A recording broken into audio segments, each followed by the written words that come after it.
बूढ़े पति पत्नी की दुख भरी कहानी। मेरा नाम प्रशांत है। मुझे गांव के घर से काफ़ी दूर की बड़ी सिटी में नई नौकरी मिली थी। इस शहर में भाड़े का घर लेकर रहने लगा। पड़ोसी के तौर पर घर के सामने ही एक घर था जिसमें एक बुजुर्ग जोड़ा रहता था। दोनों बिल्कुल अकेले थे, मतलब ना कोई बेटा ना बेटी ना नाती ना पोते, यानी कि संयुक्त परिवार नहीं था। मैं एक संयुक्त परिवार का सदस्य था, इसीलिए मुझे अक्सर उनके बारे में विचार आते रहते थे। मुझे देखकर बुरा लगता है, इतनी उम्र होने के बाद भी उनकी देखभाल करने वाला कोई नहीं था।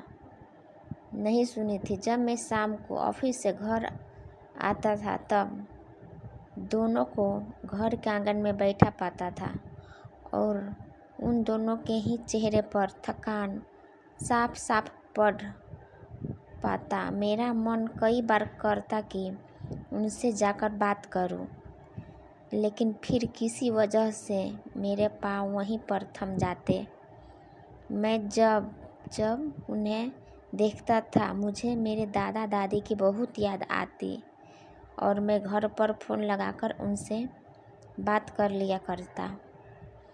एक सेकेंड जब मुझे ऑफिस में छुट्टी थी तो मैंने देखा दादी जी काम कर रही थी, लेकिन उन्हें रोज़ की अपेक्षा आज काम करने में कुछ ज़्यादा ही तकलीफ़ हो रही थी।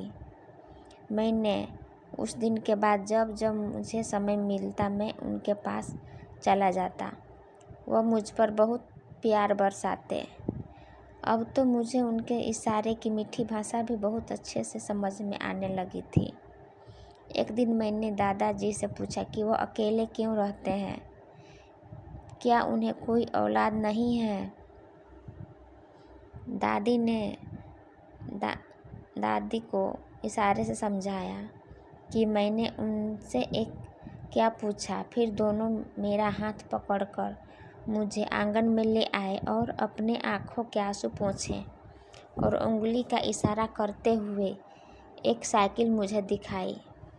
साइकिल को देखकर मैं समझ गया कि उनके मन में क्या चल रहा है।